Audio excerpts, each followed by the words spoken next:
Hey everyone, कैसे हैं आप सब। मेरा नाम है आशुतोष शरण और मैं हूँ एक फिजियोथेरेपिस्ट होने के साथ साथ मैं कविताएं पढ़ता हूँ, स्टोरीज पढ़ता हूँ। मुझे पढ़ने और लिखने का बहुत ज़्यादा शौक है। और चूंकि आज संडे था, ज़्यादा काम नहीं था, तो मैं घर पे बैठे बैठे आराम कर रहा था और मुझे मन किया कुछ कविताएं पढ़ने की। तो मैंने गूगल निकाला एज़ यूजुअल और कुछ कविताएं पढ़ने लगा। शुरुआत मैंने रमाशंकर विद्रोही जी की कविता से करा था। उसके बाद अचानक से मुझे याद आ गई हरिवंश राय बच्चन जी की, तो मैं उनका कविता पढ़ने लगा। कविता पढ़ते पढ़ते मुझे एक घटना याद आया जो मेरे साथ हुआ था। मतलब घटना नहीं है, बहुत स्वीट सा स्टोरी है, एक स्वीट सा मोमेंट है विद माय ग्रैंडफादर, मेरे दादाजी के साथ। और उनके साथ लॉकडाउन के टाइम पे मैं बैठा हुआ था और हम लोग दोनों ऐसी बातें कर रहे थे, बेफिजूल की बातें, कविताएं और कहानियाँ और ऑटोबायोग्राफीज़, किताबों के बारे में। क्योंकि मेरे घर में थोड़ा पढ़ने लिखने का माहौल है और दादाजी को पढ़ना लिखना काफ़ी पसंद है। और शायद उन्हीं के कारण मेरे अंदर भी ये क्वालिटी आया है। बात है ये लॉकडाउन की और मैं उनके साथ बैठ करके बातें कर रहा था। कुछ काम तो था नहीं उस वक्त करने को, तो हम लोग ऐसे ही बात कर रहे थे और बात घूमते घूमते अचानक हरिवंश राय बच्चन जी की तरफ आ गई।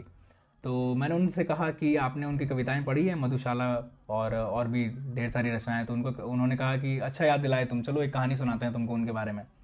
तो उन्होंने ही सुनाया कि जब उनकी पहली वाइफ का निधन हुआ, तो उन्हें उनकी उन मीडिया वालों ने उन्हें काफ़ी सवाल पूछना शुरू कर दिया कि सर आप कब शादी कर रहे हैं, दूसरा आपकी कोई और रेडी कोई प्रेमिका है या नहीं है। तो वो काफ़ी डिप्रेस्ड रहने लगे थे उस वक्त। और चूंकि वो प्रोफेसर थे, शिक्षक थे और वो पढ़ाते थे, तो और उनका था भी, वो अच्छा कमाते भी थे उस वक्त। तो वो काफ़ी परेशान रहने लगे थे अपनी पहली वाइफ की मृत्यु के बाद। तो जब ये हुआ तो उन्होंने एक कविता लिखी थी और वो कविता दादाजी ने मुझे सुनाया था। कविता का शीर्षक था कि आज मुझसे दूर दुनिया, भावनाओं से विनिर्मित, कल्पनाओं से सुसज्जित, कर चुकी मेरे हृदय का स्वप्न चकनाचूर दुनिया, आज मुझसे दूर दुनिया। बात पिछली भूल जाओ, दूसरी नगरी बसाओ, प्रेमियों के प्रति रही है हाय कितनी क्रूर दुनिया, आज मुझसे दूर दुनिया, आज मुझसे दूर दुनिया। वह समझ मुझको न पाती और मेरा दिल जलाती। और ये जो लास्ट का जो दो लाइन है, by the great Harivansh Rai Bachchan ji, इनका ये जो लास्ट का दो लाइन है, मेरा बहुत बहुत टचिंग है ये दोनों लाइन। लास्ट का लाइन है कि है चिता की राख कर मैं मांगती सिंदूर दुनिया। मतलब अभी राख भी नहीं बुझा है और यहाँ सिंदूर की बात कर रहे हैं ये लोग कि है चिता की राख कर मैं मांगती सिंदूर दुनिया, आज मुझसे दूर दुनिया, आज मुझसे दूर दुनिया। दादाजी का ये जो स्टोरी था वो मुझे आज भी याद आता है। और जब भी मैं हरिवंश राय बच्चन जी का जब कविता पढ़ता हूँ तो मुझे ये मोमेंट हमेशा याद आता है। बहुत स्वीट सा मोमेंट था। तो फिर मैंने कहा कि अच्छा आगे आगे क्या हुआ। तो उन्होंने कहा कि फिर उन्हें प्रेम हुआ वापस से, उनकी शादी भी हुई, दूसरी वाइफ जब उनकी आई तो मीडिया वापस से तंग करने लगे।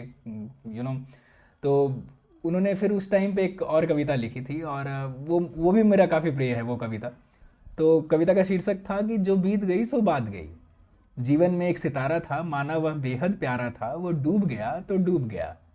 अंबर के आनंद को देखो, कितने इसके तारे टूटे, कितने इसके प्यारे छूटे, जो टूट गए फिर कहाँ मिले। पर बोलो टूटे तारों पर कब अंबर शोक मनाता है, जो बीत गई सो बात गई। जीवन में था वह एक कुसुम, थे उस पर नित्य निछावर तुम, वह सूख गया तो सूख गया।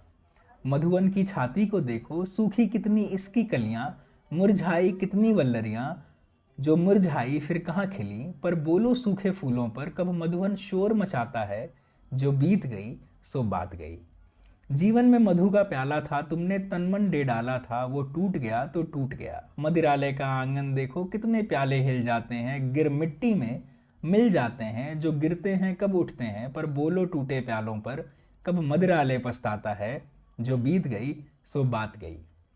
मृदु मिट्टी के हैं बने हुए, मधु घट फूटा ही करते हैं, लघु जीवन लेकर आए हैं, प्याले टूटा ही करते हैं। फिर भी मदिरालय के अंदर मधु के घट हैं, मधु प्याले हैं, जो मादकता के मारे हैं, वे मधु लूटा ही करते हैं।